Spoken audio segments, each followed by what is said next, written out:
মুসলমান ভাইরা আমার বন্ধুগণ, এই জন্য বলতেছি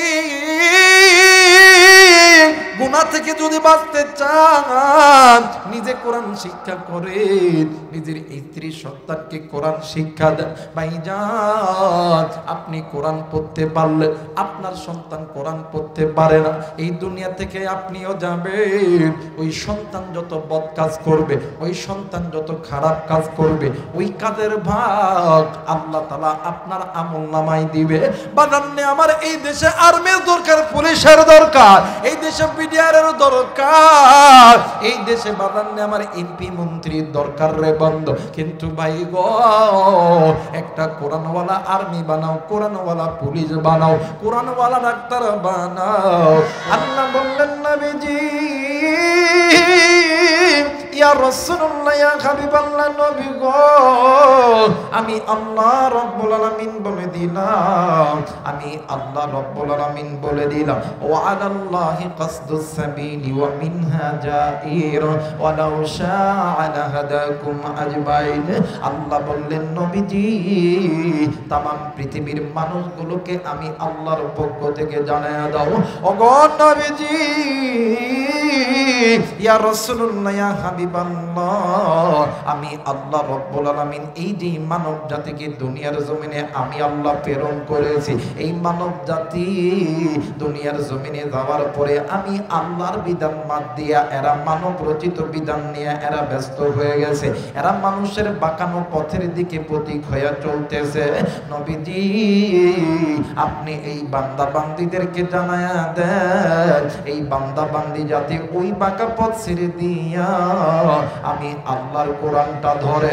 এখন বলবেন হুজুর, বাঁকা পথে গেলে কি হবে, আর বাঁকা পথটা কোন পথ? আমার ভাইরা, আমার বাবাজিরা রে, তাফসীরের কিতাব আপনি খুলবেন, এই আয়াতের তর্জমা করেছেন মুফাসসিরিনে ইকরাম, আয়াতের ব্যাখ্যার মধ্যে সুন্দর রূপে দিয়ে দিয়েছে বাঁকা পথ এই পথ, যেই বান্দা বান্দি আল্লাহর কোরআন থেকে দূরে আছে ওই বান্দা বান্দির পথ বাঁকা পথ, যেই বান্দা বান্দি আল্লাহর ঘর মসজিদ থেকে দূরে আছে ওই বান্দা বান্দির পথ বাঁকা পথ, যেই বান্দা বান্দি নবীর ঘর মাদ্রাসা থেকে দূরে আছে, যেই মুসলমান মা এবং বাবারা আল্লাহর ফরজ বিধান থেকে দূরে আছে, নামাজ থেকে দূরে আছে, হজ থেকে দূরে আছে, যাকাত থেকে দূরে আছে, পর্দা থেকে দূরে আছে, যেই ভাইগুলো পিতা মাতার খিদমত থেকে দূরে আছে, যেই মুসলমান সুদ খায়, ঘুষ খায়, যেই মুসলমান জিনা করে,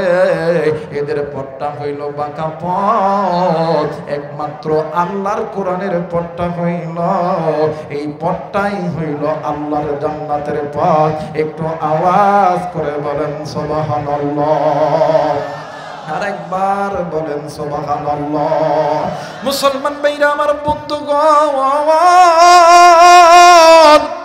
আল্লাহ চাই না আপনি আমি জাহান্নামে যাই, আমরা আল্লাহ চাই আপনি আমি আল্লাহর জান্নাতে যাই। কিন্তু ভাই গো, আজকে কোন দুনিয়ার মায়ায় পড়িয়া মুসলমান আল্লাহর কোরআন থেকে দূরে আছি, আজ কোন দুনিয়ার মায়ায় পড়িয়া মুসলমান আল্লাহর ফরজ বিধান থেকে দূরে আছি, আজ কোন দুনিয়ার মায়ায় পড়িয়া আজকে আপনি আমি গুনাহ করতেছি।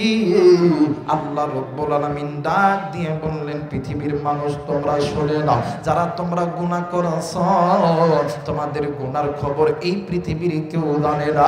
এই জায়গায় এমনও মানুষ আছে, এমনও যুবক আছো, এমনও কলিজার টুকরা যুবতী বোন আছো, এমনও মা এমনও বাবাই আছে, আপনি আমি এত গুনাহ করেছি, আপনার আমার গুনার খবর আপনার আমার মা বাবা ভাই বোন আত্মীয় স্বজন কেউ জানে না। ভাইজান, তারা যদি আপনার আমার গুনার খবর জানতো, তারা কিন্তু আমাদের উপরে থুতু নিক্ষেপ করত। আল্লাহ বলেন, বান্দারে তুমি এমন একটা গুনাহ করছ, এই গুনার খবর দুনিয়ার কোনো মানুষ জানে না, আমি আল্লাহ জানি। আমি আল্লাহ বলে দিলাম, তুমি বান্দা আমি আল্লাহর কোরআন ধরো, আমি আল্লাহ বলে দিলাম, ইয়া আইয়ুহাল্লাযীনা আমানু তুবু ইলাল্লাহি ইলাল্লাহি তাওবাতান নাসুহা। আমি আল্লাহর কোরআনে বলে দিলাম, ইমানদার বান্দা বান্দি তোমরা গুনাহ করছো, আমি আল্লাহর কাছে তওবা করো, আমি আল্লাহর কাছে মাপ চাও। আমি আল্লাহর কাছে তওবা করতে দেরি হবে, আমি আল্লাহর কাছে মাপ চাইতে দেরি হবে, আমি আল্লাহ তোমাদেরকে মাফ করতে দেরি করব না। একটু আওয়াজ করে বলেন সুবহানাল্লাহ, আরেকবার বলেন সুবহানাল্লাহ। মুসলমান ভাইরা আমার, বন্ধুগণ, কেন আপনি আল্লাহর কোরআন মানবেন না? কেন আপনার সন্তানকে কোরআন পড়াইবেন না?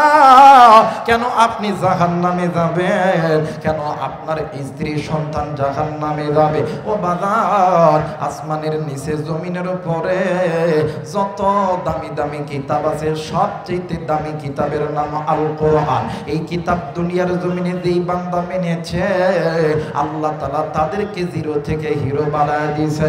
শুধু তাই নয়, এই কিতাব যারা মেনেছে, আমার আল্লাহ ওই বান্দা বান্দিকে জান্নাত দিয়ে ধন্য করেছে। ও বাজান, দেখেন দেখেন এই কোরআনের শান এবং মান কত। দেখেন তো দেখি এই কোরআন মুসলমানদেরকে কেমনে করে আল্লাহর জান্নাতে নিয়ে যায়। আমার ভাইরা, আমার বাবাজিরা রে, এই এশিয়া মহাদেশের ভিতরে সবচেয়ে বড় ইলমুল মাদারিস দারুল উলুম দেওবন্দ মাদ্রাসা। এই দারুল উলুম দেওবন্দ মাদ্রাসার আমাদের একজন মুরব্বী ছিলেন, নাম হইল শাহ আনোয়ার শাহ কাশ্মীরি রহমাতুল্লাহ আলাইহি। ভাইজান, আল্লাহর বান্দা একদিন এক এলাকা সফর করতে গেছে। ভাই গো, ইতিমধ্যে রাস্তার ধারে একটা কবরস্থান দেখা যায়। হুজুর নজর কইরা দেখে ওই কবরস্থানের চারিদিকে হাজার হাজার মানুষ, কেউ আব্বা আব্বা কইরা কান্দে, কেউ সন্তান সন্তান কইরা কান্দে, কেউ মামা মামা কইরা কান্দে। হুজুর ডাক দি কই, বাবা গো, তোমরা কেন কান্দো? তোমাদের কান্নার কারণ কি বলো না? এলাকার মানুষ ডাক দি কই, হুজুর, এই কবরের ভিতরে আমার কলিজার টুকরা সন্তান আছে, এই কবরের ভিতরে আমার কলিজার টুকরা মা আছে, আমার বাবা আছে, এই কবরের ভিতরে আমার প্রাণের স্ত্রী আছে। হুজুর, এই কবরের ভিতরে থেকে কেমন জানি আওয়াজ, আর আওয়াজ কেমন জানি বেশি বেশি আসতেছে। হুজুর ডাক দিয়ে কই, বাবা গো, তোমরা এই কবরস্থান থেকে সবাই দিয়ে তার মনে কবরস্থান থেকে বাহির হইয়া যাও, আমি একটু এই কবরস্থানের ভিতরে আমি একটু একা একটু থাকতে চাই। হুজুর ডাক দিয়ে কই, আল্লাহ ও মালিক, আল্লাহ গো, তোমার কাছে আমি গোলামের একটা অনুরোধ গো আল্লাহ। আল্লাহ ও মালিক, এই কবরের খবরটা আমি একটু জানতে চাই। আল্লাহ গো, তুমি যদি না জানো পৃথিবীর কোনো বাদশা আমারে জানাইবে না, তুমি যদি না জানো পৃথিবীর কোনো মানুষ জানতে পারবে না। এই জায়গায় এমন লোক আছেন রে বন্ধু, এই তো আমার হাতে মোবাইল, এই মোবাইলের মাধ্যমে নিমিষের ভিতরে আমেরিকার খবর পাওয়া যায়। এই মোবাইলের মাধ্যমে রে বন্ধু, Japan, German, Thailand, England, America, এরপরে সৌদি আরব, যত বিশ্বের দেশ আছে সমস্ত দেশের খবর নিমিষের মধ্যে এই মোবাইলে পাওয়া যায়। কিন্তু বাড়ির কাছে মায়ের কবর, ওই কবরের খবর কিন্তু তোমার আমার কাছে নাই। মুসলমান বন্ধুরে, আমি জানি না রে যুবক, আজকে কোন যুবক তুমি ওই কবরের পাশ দিয়ে আইছো, আমি জানি না রে আজকে এই ময়দানে কোন মুরব্বী আপনি ওই বাগানের দ্বার দিয়ে এসেছে, ওই কবরস্থান থেকে বাগানের ভিতর থেকে কার জানি কলিজার টুকরা মা ডাক দিয়ে কই, আব্বু গো, আমি মা এই কবরে আযাব সহ্য করতে পারি না।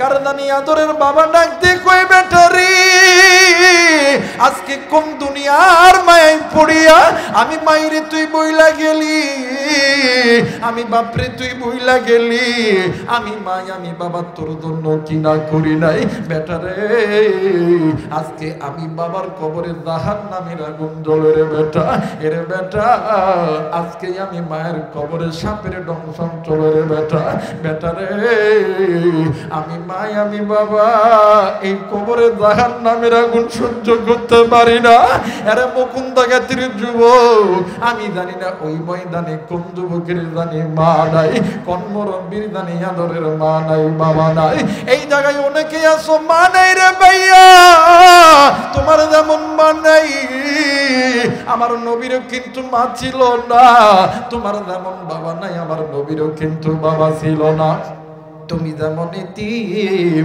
আমার নবীও কিন্তু ছিলেন এতিম তোমার যেমন মাও নাই বাবাও নাই আমার নবীরও কিন্তু মাও নাই বাবাও নাই আমার নবী এতিম আমার নবী যখনই মায়ের কথা মনে হইতো আমার নবীজি ডুকরে ডুকরে কান্ত আজকে ওই মায়ের জন্য বাবার জন্য তুমি আমি সন্তান হইয়া আজকে এই ময়দানে দোয়া করব একটা ফোঁটা চোখের পানি মায়ের জন্য ফেলাবো কোন কোন নেককার সন্তান আমি মুসাফিরের সঙ্গে ওই মা বাবার জন্য দোয়া কইরা বাড়িতে যাবে দুই হাত উঁচু করিয়া আমার আল্লাহরে দেখায় দাও নারাই তাকবীর নারাই তাকবীর আল্লাহ গো তোমার নেককার বান্দা বান্দি হাত উঠাইছে আল্লাহ তুমি এই নেককার বান্দা বান্দির জন্য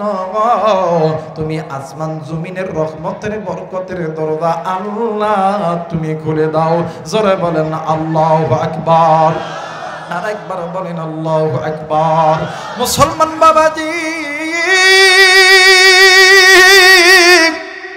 এইবার হুজুর কবরস্থানের ঠিক মিডিল পয়েন্টে দাঁড়াইয়া এইবার হুজুর চক্ষুটা বন্ধ করেছে চক্ষুটা বন্ধ করার পর হুজুর একটা চিৎকার দিয়ে বাজান বাড়ির দিকে রওনা নিয়েছে মানুষগুলো ডাক দিয়ে কই হুজুর গো আপনি কেন চক্ষুটা বন্ধ করলেন কেন আপনি আবার চিৎকার দিয়ে কান্না করলেন হুজুর ডাক দিয়ে কই বাবা গো আমি যখন চক্ষুটা বন্ধ করেছি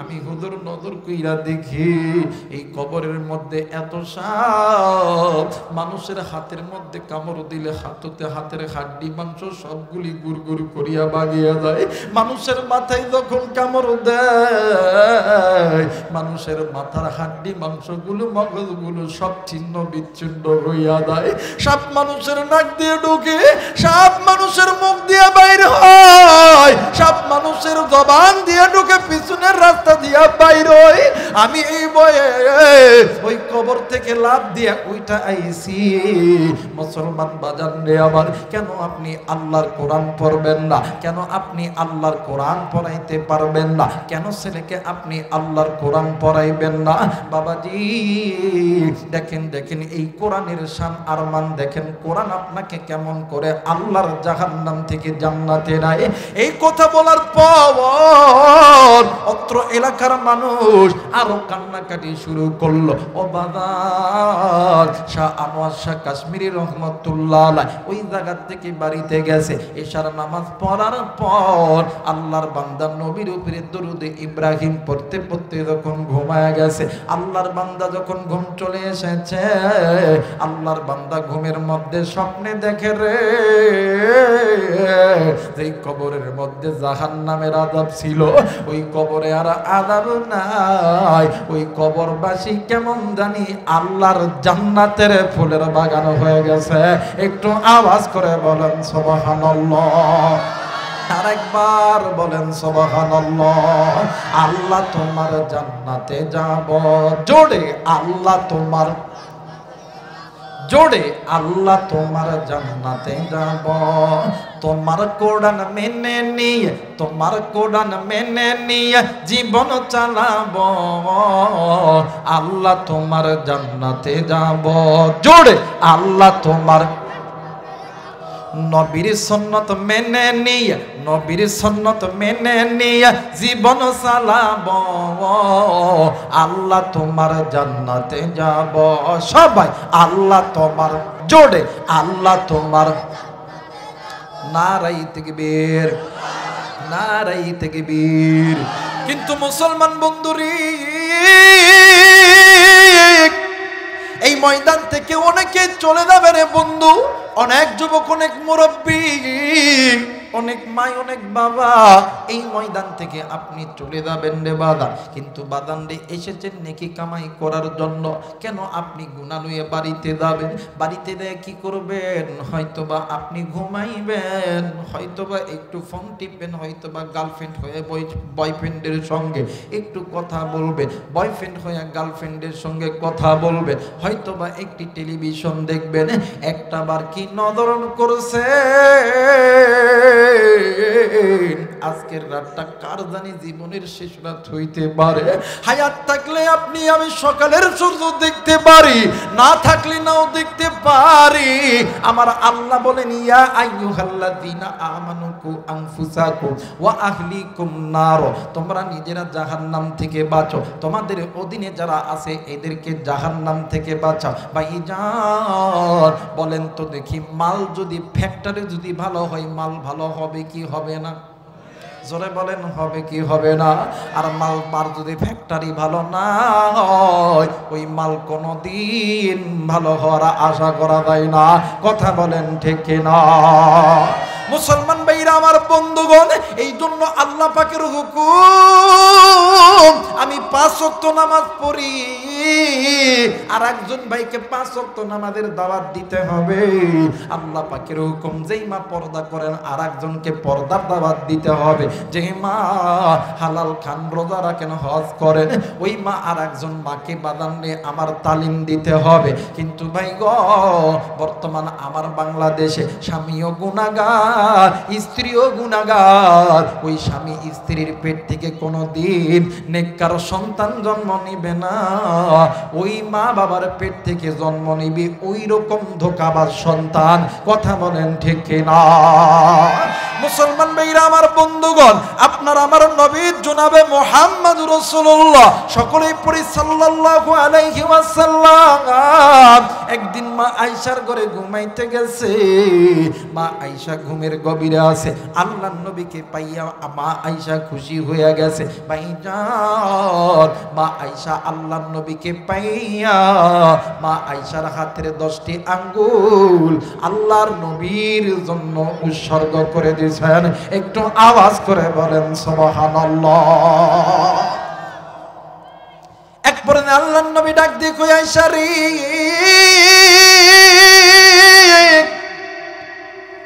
তুমি যদি অনুমতি দাও, আমি নবীজি তোমার কাছে একটা জিনিস চাইমো, দিবা? আয়েশা ডাক দিয়ে কই, নবী গো, আপনি কি জিনিস চাইবেন গো নবীজি? আপনি নবী যদি চান, আমি আয়েশা আমার কলিজা ছিঁড়ে দিব। আপনি আপনি আপনি কোনদিন আমার কাছে কিছু চেয়ে লজ্জা দিবেন না। আল্লাহর নবী ডাক দিয়ে কই, আয়েশা রে, তুমি যদি অনুমতি দাও, আমি নবীজি আজকের রাতটা আল্লাহর ইবাদতের মধ্যে কাটায় দিই। মা আয়েশা ডাক দিয়ে কই, নবী গো, আপনি কি একাই আল্লাহকে ভালোবাসেন? নবী গো, আপনি কি একাই জান্নাতে যাবেন? আমি আয়েশারে কি আপনি জান্নাতে নেবেন না? স্বামী গো, আসেন আসেন আসেন, আমরা স্বামী আর স্ত্রী দুজন মিলিয়া আল্লাহর ইবাদতের মধ্যে দাঁড়ায় যায়। আওয়াজ করে বলেন সুবহানাল্লাহ। এই জায়গায় অনেক মুরব্বী আছেন, আজকে ফজরের পর আমার চাচিক দেয়া করবেন, কি ওঠো নামাজ পড়বে না? দেখবে হ্যাঁ নামাজি হয়েছে, কথা কয় না, জোরা কয় না। আর অনেক যুবক ভাই আছে, বাড়ির যায় ঘুমাবো, বউ ডাক দিবে, কি নামাজ পড়বে না? হ্যাঁ ও শুনাইছি না, কথা কয় না। মা বাবা যদি ভালো হয়, সন্তান ভালো হবে। ফ্যাক্টরও দিতে ভালো হয়, মাল ভালো হবে, কথা কয় না। এই সমাজে অনেক বাবা আছে মনে করে আমি হাজি সাহেব 5 ওয়াক্ত নামাজি, আমার বেটা বেটি যা করে করুক, গেদাগেদি যা করে করুক, আমি নামাজ পড়ব না, জান্নাতের জন্য নামাজ পড়ব আর জান্নাতের জন্য। আল্লাহ কয় এই হাজি, এই আলেম, এই ইমাম, এই মুয়াজ্জিন, এই পরামানিক চেয়ারম্যান মেম্বার এমপি মন্ত্রী, কই যাস? কই জান্নাত। কই তাই নাকি? হ, আল্লাহ নামাজ পড়ছি তো, রোজা করছি, কোনোদিন আমি দোষ করি নাই। কয় তাই নাকি? কয় তোর বইয়ের কি অবস্থা? কথা কয় না। তোমার গেদার কি অবস্থা? গেদির কি অবস্থা? তখন কইবে আরে তো আমি জানি না। কই জানো না মানে? সন্তানগুলোকে ডাকবে, স্ত্রীকে ডাকবে, ডাকবে কি কই জীবনে কোনোদিন কয় না নামাজের কথা, জীবনে কোনোদিন কয় না আমার আব্বা আমাদের নামাজ পড়তে হইব। আল্লাহ কিবা হাজি সাহেব, ও আলেম ওলামা, মুফতি, মুহাদ্দিস, এমপি, মন্ত্রী, আর্মি, বিডিআর, র‍্যাব, তুমি যতই 5 ওয়াক্ত নামাজ পড়ো না কেন, কোরআন পড়ো না কেন, তোমার জন্য আমার জান্নাতের দরজা খুলবে না, এখনই বন্ধ হয়ে গেল। জোরে বলেন নাউজুবিল্লাহ। এই জন্য বলতেছি বাবা, একটা সন্তান জন্ম দেন, যাতে করে সন্তানের দ্বারা আল্লাহ তাআলা আপনি মরতে দেরি হবে, আল্লাহর জান্নাতে যাইতে দেরি হবে না। এমন সন্তান জন্ম দিয়া দেন না আপনি মারা গেছেন, সন্তান যেই গুনাহ করতেছে ওই গুনার ভাগী আপনি হয়ে, কথা বলেন হয়ে। মুসলমান ভাইরা আমার, বন্ধুগণ, আপনি আমি নবী নয়, আপনি আমি সাহাবী নয় বাজান রে। দেখেন দেখেন আল্লাহর নবী জনাবে মুহাম্মদুর রাসূলুল্লাহ সাল্লাল্লাহু আলাইহি ওয়াসাল্লাম নামাজ আদায় করতেছে, মা আয়েশাও নামাজ আদায় করতেছে। এক পর্যায়ে মা আয়েশা ঘুমিয়ে গেছে। বাবাজি গো, আল্লাহর নবী নামাজে দাঁড়ায় জাহান্নামের আয়াতগুলো তেলাওয়াত করে আর ডুকরে ডুকরে কান্দে। বন্ধুরে, ওই দিন আমার নবী এত কান্না কানছে, নবীজির কান্নার চোখের পানিতে নবীজির সামনের জায়গা পর্যন্ত ভিজিয়া গেছে। আর বন্ধু, আগের জমিনে মদিনার বুকে তাহাজ্জুদের নামাজের আযান হইতো রে বন্ধ, নবীর মুয়াজ্জিন বেলাল আযান দিয়া নবীদের কামরায় আসতো, এরপরে নবীজি আবার মসজিদে যাইতো। কিন্তু বন্ধু, ওই দিন হযরত বেলাল রাদিয়াল্লাহু তাআলা আনহু আল্লাহর নবীর ঘরের মধ্যে আয়েশা দেখে আল্লাহর নবী কেমন জানি ডুকরে ডুকরে কান্না করতেছে। ভাই গো, হযরত বেলাল আয়েশা নজর কইরা দেখে আল্লাহর নবীর চোখের পানিতে নবীজির দাড়ি মোবারক খানা ভিজিয়া গেছে। শুধু তাই নয় আমার নবীজি যেই জায়গায় সিজদা দিয়েছে সিজদার জায়গা পর্যন্ত ভিজিয়া গেছে। বেলাল ডাক দিয়ে কই, নবী গো, ইয়া রাসূলুল্লাহ, ইয়া হাবিবাল্লাহ, আপনি নবী কেন কাঁদতেছেন গো নবীজি? আল্লাহর নবী ডাক দিয়ে কই, বেলাল রে, আমি নবী কান্দি আল্লাহর জাহান্নামের ভয়ে।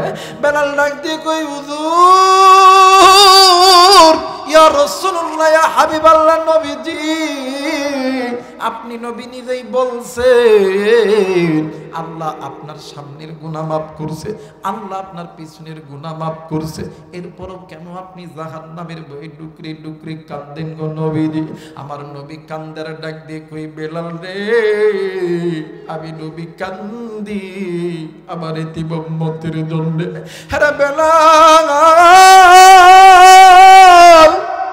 আমার এতিম উম্মত গুলি কেমনে করিয়া ওই জাহান্নামের আগুন সহ্য করবে? দুনিয়ার আগুন মানুষের হাতে লাগলে হাত পুড়িয়া যায়, কিন্তু জাহান্নামের আগুন এত ভয়ঙ্কর আগুন যে আগুন হাতে লাগা মাত্র কলিজা পর্যন্ত জ্বলে যায়। একটু আওয়াজ করে বলেন নাউজুবিল্লাহ। মুসলমান ভাইরা আমার, বন্ধুগণ, এই জন্য বলতেছি গুনাহ থেকে থেকে যদি বাঁচতে চান নিজে কোরআন শিক্ষা করে, নিজের স্ত্রী সন্তানকে কোরআন শিক্ষা দেন। ভাইজান আপনি কোরআন পড়তে পারলে আপনার সন্তান কোরআন পড়তে পারে না, এই দুনিয়া থেকে আপনিও যাবেন। ওই সন্তান যত বদ কাজ করবে, ওই সন্তান যত খারাপ কাজ করবে, ওই কাজের ভাগ আল্লাহ তাআলা আপনার আমলনামায় দিবে। বাদান্নে আমার এই দেশে আর্মির দরকার, পুলিশের দরকার, এই দেশে বিডিআরের দরকার, এই দেশে বাদান্নে আমার এমপি মন্ত্রীর দরকার রে বন্ধ। কিন্তু ভাই গো একটা কোরআনওয়ালা আর্মি বানাও, কোরআনওয়ালা পুলিশ বানাও, কোরআনওয়ালা ডাক্তার বানাও, কোরআনওয়ালা চেয়ারম্যান বানাও, কোরআনওয়ালা মেম্বার বানাও, কোরআনওয়ালা এমপি মন্ত্রী বানাও, দেখবা আপনি মারা যাবে আপনার সন্তান আপনার জানাজা করবে, আপনি মারা গেলে আপনার সন্তান আপনার কবরের পাশে দাঁড়াইয়া আল্লাহর কোরআন তেলাওয়াত করবে। আওয়াজ করে বলেন সুবহানাল্লাহ, আরেকবার বলেন সুবহানাল্লাহ। আর সন্তানকে যদি মানুষের মতন মানুষ না বানাইতে পারলে এরা বন্ধু, তাইলে আপনার দুনিয়াও বরবাদ, আপনার আখিরাতটাও বরবাদ। ও বাদান এই পৃথিবীর জমিনে আল্লাহর একজন বান্দা আছে, নাম হইল আল্লামা তকি উসমানী জাস্টিসম্যান। আল্লাহর বান্দা তিনি একটা কিতাব লিখেছেন, তাফসীরের কিতাব লিখেছে। এই কিতাবটার নাম হইল তাফসীরে তাওহীদুল কোরআন। আরে বন্ধু আরেক মায়ের সন্তান আছে আল্লামা তারেক জামিল দামাত বারকাতুহুমুল আলিয়া, এই দুই আল্লাহর বান্দা মিলিয়ে একটা কিতাব সংকলন করেছেন। এই কিতাবটার নাম চোখে দেখা কবরের আযাব। ভাইজান এই কিতাবের ভিতর থেকে আল্লাহর বান্দা চমৎকার চমৎকার কিছু নিদর্শন দেন, মানে বাতায়া দিয়েছে, কিছু নিদর্শন উম্মতের সামনে তুলে ধরছে। কিতাবটার নাম চোখে দেখা কবরের আযাব। আরে বন্ধু কোন দিকে কোনো নজর নাই, খুব খেয়াল করে শোনা চাই। কেন আপনি জাহান্নাম থেকে বাঁচবেন না? কেন আপনার সন্তানকে জাহান্নাম থেকে বাঁচাইবেন না? আরবের জমিনে একজন আল্লাহর বান্দা গুলাম দুনিয়ার থেকে মারা গেছে। আল্লাহর বান্দার একটা মাত্র ছেলে সন্তান। ও বাদান এলাকার মানুষগুলি কাপনের কাপন পরে গোসল করিয়া জানাজা কমপ্লিট করেছে। কবরে যখন নামাইবে বাদান্নে আমার সন্তানও খাটিয়া লইয়া কবরে গেছে। যাইয়া দেখে রে ওই কবরের ভিতরে যেই দিকে মাথা রাখবে ওই দিকে একটা গর্ত দেখা যায়। সন্তান ডাক দিয়ে কই চাচাজি আমি মানে আমি সন্তান হইয়া এই খন্দকের ভিতরে আমার আব্বারে রাখবো না, আমি আগে এই গর্তটা একটু পরীক্ষা করতে চাই। মুরব্বিরা ডাক দিয়ে কই বাবা গো প্রত্যেকটা কবর খুললে এইরকম বাদান্নে আমার টোটা ফাটা গর্ত দেখা যায়। ও বন্ধু সন্তান ডাক দিয়ে কই না গো চাচা না, যেই সন্তান আমারে কত কষ্ট, যেই বাবা আমারে কত কষ্ট করিয়া মানুষ করছে, নিজে না খাওয়াইয়া আমি সন্তানকে মানুষ করছে, নিজে রিকশা চালাইয়া ভ্যান চালাইয়া জমিতে কাজ করে মাথার গাম পায়ে ফেলাইয়া আমার বাবা আমারে মানুষ করছে, আমি সন্তানকে একটু কবর চেক করতে পারবো না?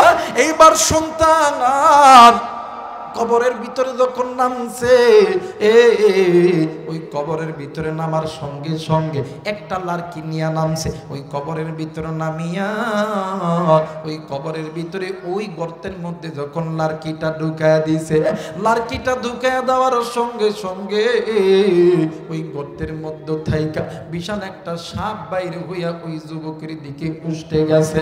আর বন্ধু সাপের বাগানে আমার অভ্যাস হইল, সাপ যখন বাদান্নে আমার মানুষের দিকে যায় সাপ সামনের দিকে ঝুলে যায়, কিন্তু ওই সাপ এমন একটা সাপ, ওই সাপ যখনই সামনের দিকে যায় সাপের মুখ থেকে আগুন বের হয়, আবার যখন পিছনের দিকে আসে আবার তখন আগুনটাও সাপের মুখের মধ্যে চলে যায়। দেখবে অনেক বাচ্চা কাচ্চারা কেরাসিন তেল মুখে নিয়ে আগুন সামনের দিকে লইয়া ফু যখন দেয় আগুনের ললি মরিহান শিখা সামনের দিকে আগলাইতে থাকে। ওই সন্তান কবর থেকে লাফ দিয়ে উঠিয়া ডাক দিয়ে কই না না না চাচাজি গো, আমি সন্তান হইয়া কেমনি পারি এই কবরে আমার আব্বারে রাখতে? আমার আব্বা যদি এই কবরে নামে এই সাপটা তো আমার বাবারে জ্বালায় পুরা সরকার করবে। এলাকার মানুষগুলি ডাক দিয়ে কই ভাতিরা তাইলে আমরা কি করব বলো না? ডাক দিয়ে কই চাচাজি নতুন একটা কবর খনন করা হবে। এইবার নতুন একটা কবর খনন করা হলো। ভাইজান বাদান্নে আমার প্রথম কবরে গর্ত কিন্তু একটা, এই দ্বিতীয় নাম্বার গর্ততে নজর কইরা দেখি এই কবরের মধ্যে গর্ত একটা না দুইটা না, এই কবরের মধ্যে গর্ত হইল তিনটা। ও বাদান সন্তান আবার ওই কবরে নামছে কবরটা চেক করার জন্য। সন্তান যেমনই কবরে পা দিছে তিনটা গর্ত থেকে 6টা সাপ, বিশাল আকৃতির সাপ আবার ওই রকম হয়ে বাইর হইছে। সন্তান ডাক দিয়ে কই চাচাজি গো এইটা কি হইতেছে গো চাচা? আমি জানি না, আমার আব্বারে এই কবরে রাখতাম না, আমার বাবারে যদি এই কবরে রাখি আমার বাবা এই কবরে আযাব সহ্য করতে পারবে না। এলাকার মানুষগুলি ডাক দিয়ে কই বাবা গো সেই জহরের নামাজের পর থেকে আসর হয়ে যায় এখনো পর্যন্ত কবরে খনন করতেছি। এলাকার মানুষগুলো ডাক দিয়ে কই বাবা গো তাইলে আর একটা কবর খনন করা হোক। আর একটা কবর যখন খনন করছে ওই কবরে একটা না দুইটা না, ওই কবরের মধ্যে 6টা গর্ত দেখা যায়। ওই 6টা গর্তের থেকে বাদান্নে আমার 12টা সাপ বাইরে হয়েছে। এলাকার মুরাব্বিরা ডাক দিয়ে কই না না না এই 3 কবরের মধ্যে যে কোনো এক কবরে তোমার বাবারে দাফন করতে হবে। ভাই কান্দে, বোনও কান্দে, সন্তানও কান্দি। এক পর্যায়ে এলাকার মানুষ জোর করিয়া প্রথম কবরে একটা সাপ বাইরে হয়েছে। ওই কবরে যখন নামাইবে সন্তান খাটিয়া সাপ মেরা ধরছে না গো না, আমি আমার বাবারে এই কবরের মধ্যে রাখবো না। আমার বাবারে যদি কবরে রাখি ওই সাপটা তো আমার বাবারে পুড়িয়া দিবে, আমার বাবারে কামড় দিবে, আমার বাবা কষ্ট পাবে। ভাই গো এলাকার মানুষরা শোনে না। এইদিকে সূর্য চলে যাইতেছে ডুবে ডুবে বাবা। ইতিমধ্যে একজন বুজুর্গ ব্যক্তি, একজন আলেম মানুষ ডাক দিয়ে কই এলাকাবাসী তোমরা একটু দাঁড়াও দাঁড়াও। আল্লাহর বান্দা আলেম মানুষ, মাথায় পাগড়ি বাঁধানে, আমার মুখে নবীর সুন্নতি দাড়ি, পরনে জুব্বা না, হাতে একটা লাঠি। এই লাঠিটা বাম হাতে লইয়া ওই জায়গায় যাওয়ার পরে ডান হাত উঁচু করিয়া ওই সন্তানকে চট করিয়া একটা থাপ্পড় বাম মানে বাম গালের মধ্যে মেরেছে। আর ডাক দিয়ে কই আরে যুবক আজকে তুই খাটিয়া দুইরা তুই কানতে যাস, তোর বাবার কবরে রাখবি না, তোর বাবার কবরে সাপ। কিন্তু যুবক তুই কি একটাবার লক্ষ্য করছ এই সাপটা কিন্তু তোর বাপের গুনাহের ফসল নয়, এইটা তোর গুনাহের ফসল। তুই সন্তান দুনিয়াতে গুনাহ করছ, তোর গুনাহের ফসল তোর বাবা ভোগ করতেছে। সন্তান খালি কান্দে আর কান্দে। এলাকার মানুষ রাগান্বিত হইয়া গেছে, কে আপনি? আমাদের সন্তানকে আপনি কেন থাপ্পড় মারলেন? যুবক ডাক দিয়ে কই চাচাজি আপনারা সবাই থেমে যান। এইবার হুজুর ডাক দিয়ে কই বাবা গো আমি তোমার সঙ্গে একটু ফাঁকায় কথা বলবো। এইবার হুজুর ওই যুবককে ফাঁকায় নিয়ে যাইয়া একটু দূরের মধ্যে লইয়ে যাইয়া হুজুর ডান হাতের শাহাদত আঙ্গুলি উঁচু করিয়া ওই যুবকরে কথা বলতেছে। ওই যুবক ভাই রে কানতে কানতে কানতে কানতে জমিনের মধ্যে গোড়াগড়ি দিতেছে। কান্দের ডাক দিয়ে কই আল্লাহ, ডাক দেন না বলেন না আল্লাহ, আর একবার ডাক দেন না বলেন না আল্লাহ, আর একবার ডাক দেন না বলেন না আল্লাহ। ওই যুবক ডাক দিয়ে কই আল্লাহ আমার গুনার কারণে আল্লাহ তুমি আমার বাবারে আযাব দিও না, আমার গুনার কারণে তুমি আমার বাবারে আযাব দিও না। এই ময়দানে এমন যুবক আছে, এরা যুবক, তুমি আমি যখন নামাজ পড়ি না, রোজা রাখি না, তুমি আমি যখন ইসলামের বিরুদ্ধে চলি, তুমি আমি যখন কোরআনের বিরুদ্ধে চলি, ভাইরে এই যত গুনাহ, এই গুনাহ তোমার আমার বাবার কবরে আযাব হয়, মায়ের কবরে আযাব হয়। কিন্তু রে যুবক শোনো শোনো, তুমি যুবক কোন মায়েরে কষ্ট দাও, কোন বাপরে কষ্ট দাও, এই দুনিয়ার জমিনে স্ত্রী বলো, সন্তান বলো, বন্ধু বলো, বান্ধবী বলো, সবাই তোমারে ভালোবাসে স্বার্থের লোভে। স্বার্থ ছাড়া দুইজন ব্যক্তি ভালোবাসে, একজন হইল মা আর একজন হইল বাবা। এই মাজার জিন্দায় আছে রে, বাপজার জিন্দা আছে, এর মতন সুখী, এর মতন দুনিয়ার কেউ নাই, মাজার নাই রে, বাপজার নাই রে, ওর মতন ধুন, ওর মতন ইতিম, ওর মতন অসহায় এই জমিনে আর কেউ নাই রে যুবক। কোন মায়ের তুমি কষ্ট দাও, কোন মায়ের জন্য তুমি তাকাও না, না কেন যুবক তুমি গুনাহ করো? মা বাবা জিন্দা থাকতে ওই মা বাবার খেদমত কেন তুমি করো না? ওই মা বাবারে কেন তুমি মহাব্বত করো না? আল্লাহর কোরআন বলেন, ওয়াকাদা রাব্বুকা আল্লা তা'বুদু ইল্লা ইয়াহু ওয়া বিল ওয়ালিদাইনি ইহসানা। আমি আল্লাহর অনগত্য ইবাদত করার পরে তোমরা মা বাবার খেদমত করো, পিতা মাতার প্রতি ইহসান করো, দয়া করো, মায়া করো। জোরে বলেন নির্দেশ কার? আর একবার বলেন নির্দেশ কার? আল্লাহ বলেন বান্দা বান্দি শুনে নাও, তোমাদের প্রতি ওই মা বাবা খুশি, আমি আল্লাহর জান্নাতের দরজা খুলে যাবে। আর একবার বলেন আল্লাহু আকবার, আর একবার বলেন আল্লাহু আকবার। যারা যারা চান আজকের মাহফিলটা আল্লাহর দরবারে কবুল হয়ে যায়, দুইটা হাত উঁচু করিয়া তিনটা তাকবীর দিবেন। সবাই দুইটা হাত উঁচু করেন, নারাই তাকবীর, নারাই তাকবীর, নারাই তাকবীর। আল কোরআনের আলো, আল হাদিসের আলো, নারাই তাকবীর। শ্বশুর শাশুড়ির চেহারার দিকে তাকাইলে কবুল হজের সওয়াব পাওয়া যায় না, কিন্তু মা বাবার চেহারার দিকে তাকাইলে কবুল হজের সওয়াব পাওয়া যায়। জোরে বলেন আল্লাহু আকবার। এই সমাজে আপনাদের এই সিরাজগঞ্জ এলাকায় ধান লাগায় না? কথা কেন ধান লাগায় না? দেখবেন এই ধানের জমিত আমরা কিন্তু ইউরিয়া দিই, পটাশ দিই, কথা কেন ডিএপি দিই, দেওয়ার পরে ধানটা যাতে একটু ভালো হয়, কথা কয় না? এখন এই অত্র এলাকার যুবকরা মনে করছে, শোনো তোমরা ধানের দাও ঘা, সার ইউরিয়া মানে পটাশ আমরা ধানের দেবো না। হাইব্রিড ঘাস দেখেন মাঝে মধ্যে আপনাদের মুকন্দগাতি বলেন, বেলকুচি বলেন, এনায়েতপুর বলেন, রাস্তার ধারে বিক্রি হয় হাইব্রিড ঘাস, হয় না বাজার?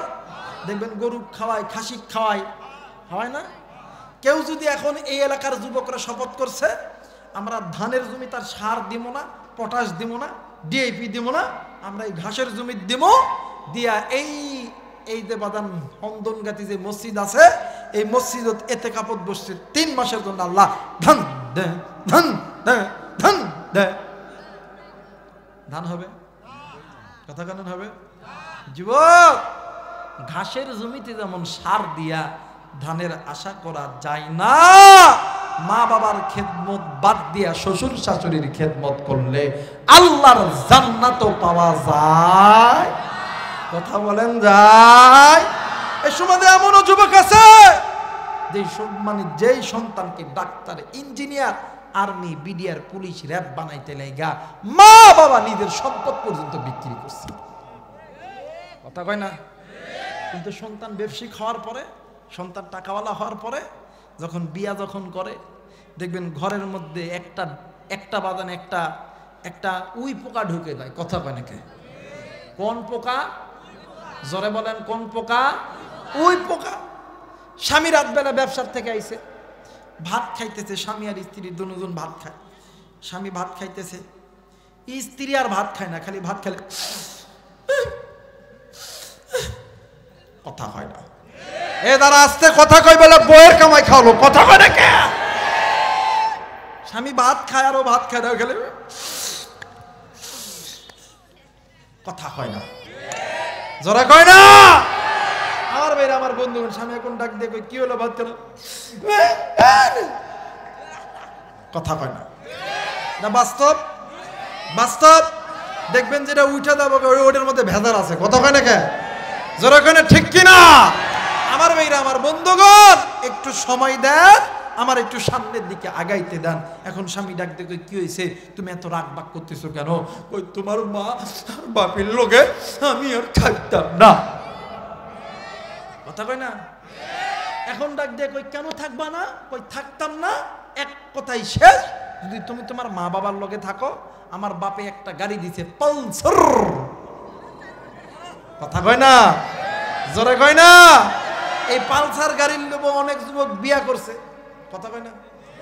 মায়ের বাপের টাহা নাই, 5 কাঠা জমিতে বেচা পালসার গাড়ি কিনছে, কথা কয় না কে? দুটা বলদ গরু আছে, আইরা গরু, ষাঁড় গরু, ওটা বেচা জামাই পালসার দিছে, কথা কয় না কে? ওই জামাই যখন ওই পালসার গাড়ির যখন পিকআপ দেয় বইয়ের সামনে,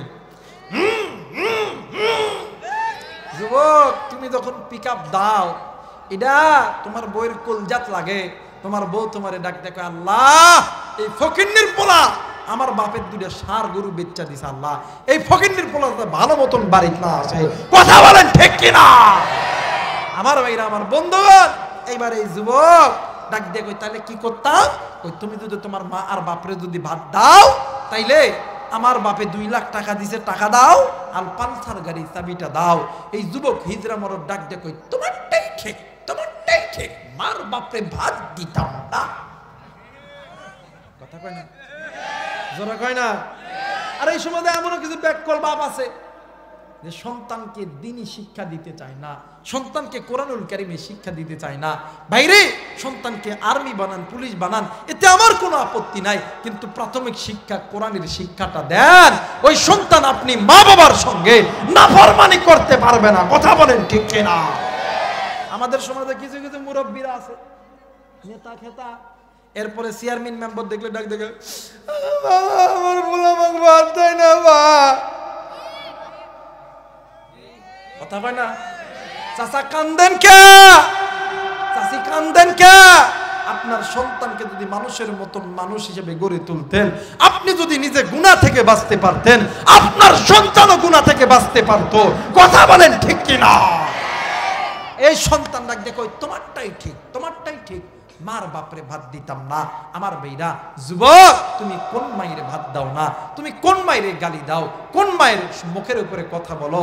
যুবক তুমি জানোনি, ওই মা আর বাবা যদি অন্তরে একবার কষ্ট পাইয়া জবান থেকে উফ শব্দ ব্যবহার করে, দুনিয়াও তোমার জন্য জাহান্নাম, আখিরাতটাও তোমার জন্য জাহান্নাম। কোনোদিন তুমি শান্তি নামক বস্তু খুঁজে পাবা, কথা বলেন, পাবা? এই জায়গায় অনেক ব্যবসায়িক থাকতে পারে, বেলকুচি এলাকা, শিল্পপতিদের এলাকা, ব্যবসায়িকের এলাকা, ব্যবসায়িক থাকতে পারে, অনেক যুবক ভাইরাও থাকতে পারেন, অনেক মাদ্রাসা ছাত্র ভাইরাও থাকতে পারেন, অনেক মা অনেক বোনও থাকতে পারেন। আমাদের কাছে অনেকে ফোন দেয়, হুজুর দোয়া করেন, আল্লাহ তাআলা আর্মি বানায়, পুলিশ বানায়, কথা কয়। অনেক মুরব্বীরা আলেমদের কাছে হুজুর একটু দোয়া করেন, আল্লাহ ব্যবসার মধ্যে বরকত দেয়, দোয়া চায় না? এই যে ভাইরাই যখন চেয়ারম্যান, মেম্বার, এমপি, মন্ত্রীর দ্বারা সকলের কাছে দোয়া চায়, চাচা একটু দোয়া করেন, তাই না? বাদান, আলেমদের দোয়া আল্লাহর দরবারে কবুল, কিন্তু আলেমদের দোয়ার আগে 2 জন ব্যক্তির দোয়া আল্লাহর দরবারে কবুল। একজন হইল মা, আর একজন হইল বাবা, কলিদার টুকরা মুরব্বী। কেমনে করে বুঝামো, কি দিয়ে বুঝামো? বুঝানোর তো কোনো ভাষা আমার নাই। এই কোরআন আমার হাতে আছে, এই কোরআনটা মাথায় নিয়ে বলতেছি, এই দুনিয়ার জমিনে যদি কোনো মা, যদি কোনো বাবা সন্তানের জন্য আল্লাহর কাছে হাত তোলে, ওই মা আর বাবা চাইতে দেরি হয়, আমার আল্লাহ দিতে দেরি করে না। যুবক তুই আর্মি হবি, পুলিশ হবি, বিডিআর হবি, মুফতি মুহাদ্দিস হবি। আমি আবুরা এখানে কোরআন মাথায় নিয়ে বইলা গেলাম, আজকে রাত্রিবেলা বাড়িতে যাবি, ওই মা বাবার কাছে দোয়া নিবি, ওই মা আর বাবা আল্লাহর কাছে দোয়া করতে দেরি হবে, আল্লাহ দোয়া খালি হাতে ফেরত দিবে।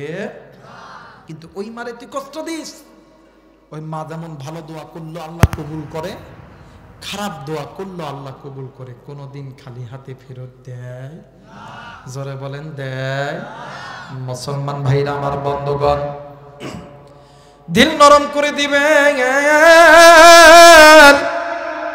এই পৃথিবীর জমিনে যত বড় বড় হাদিসের কিতাব আছে বাদান্নে, আমার বুখারী বলেন, তিরমিজি বলেন, নাসাই বলেন, ইবনে মাজাহ বলেন, মুহাদ্দিস মালিক বলেন, আরো যত বড় বড় হাদিসের কিতাব আছে, ও বাদান সবচেয়ে বেশি হাদিস বর্ণনা করেছে হযরতে আবু হুরায়রা রাদিয়াল্লাহু তাআলা আনহু, আর হাদিস বর্ণনা করেছে হযরতে আনাস রাদিয়াল্লাহু তাআলা আনহু, আর হাদিস বর্ণনা করেছেন হযরতে মা আয়েশা রাদিয়াল্লাহু তাআলা আনহা।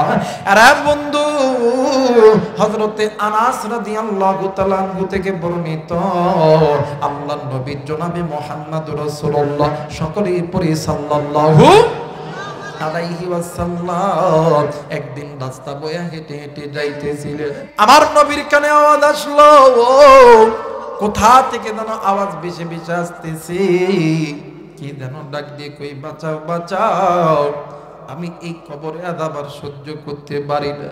আল্লাহর নবী ডানে তাকাই, বামে তাকাই, সামনে তাকাই, পিছনে তাকাই, ও বাদান, আল্লাহর নবী বাম পায়ের বাদানে আমার দিকে নজর কইরা দেখে, বাম পায়ের একটু দূরে বাদানে আমার মাটি কেমন জানি থরথর কইরা কাঁপতেছে। আল্লাহর নবী ডাক দিয়ে কই, আল্লাহ,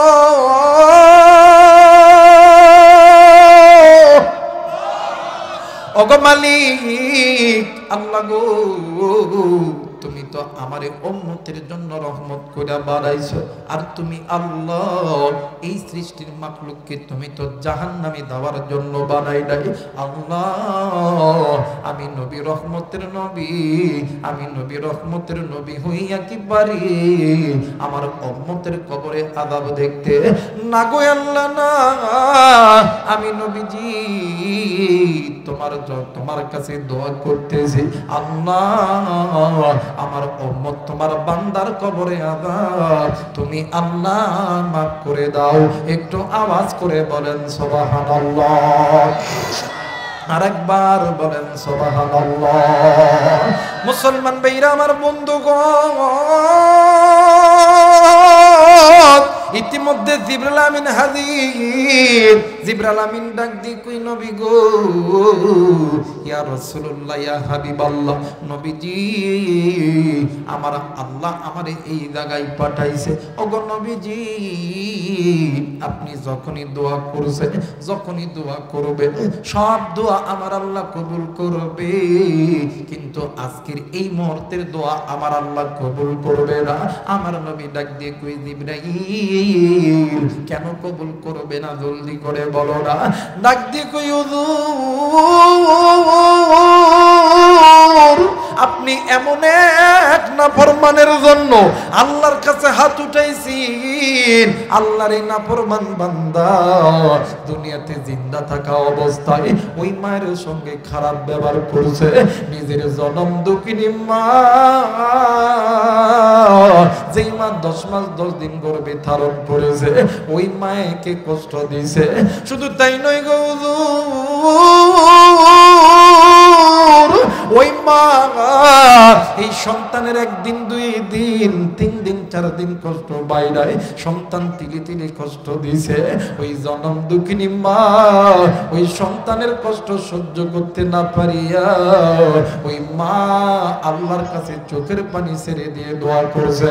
এই জায়গায় অনেক বাবা আছেন, অনেক মা আছেন, আমি মাদেরকে বলবো, মা ও আব্বা ও বাবা, একটু শুনে দেন, শুনে দেন, জীবনে কোনোদিন নিজের আপন সন্তানকে বদদুয়া দিবেন না।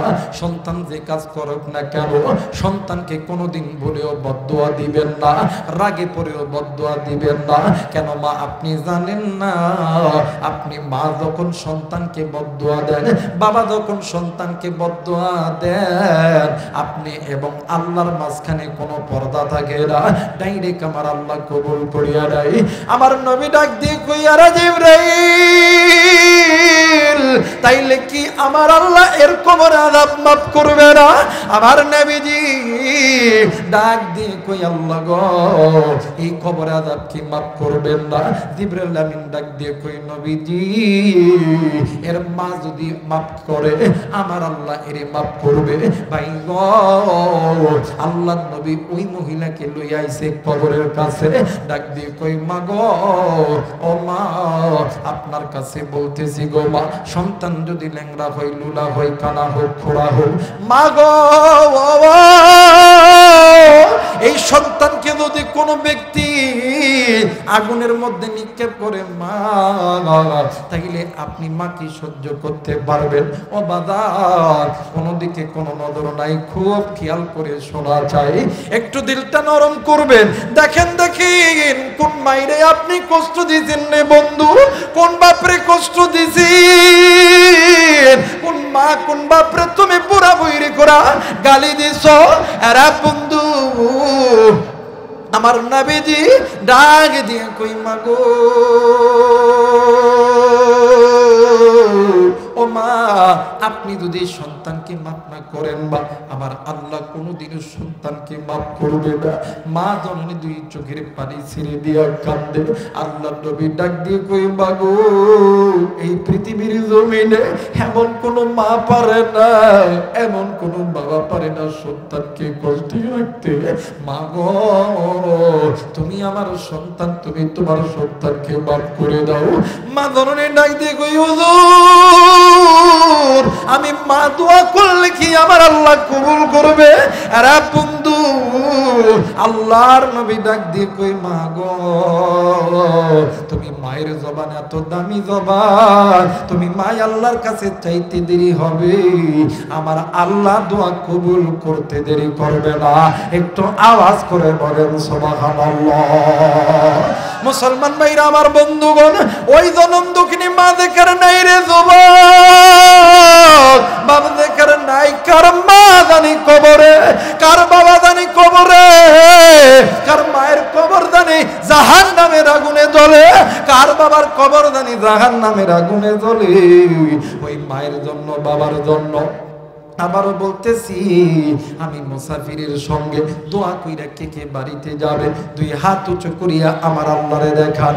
নারাই তাকবীর, নারাই তাকবীর।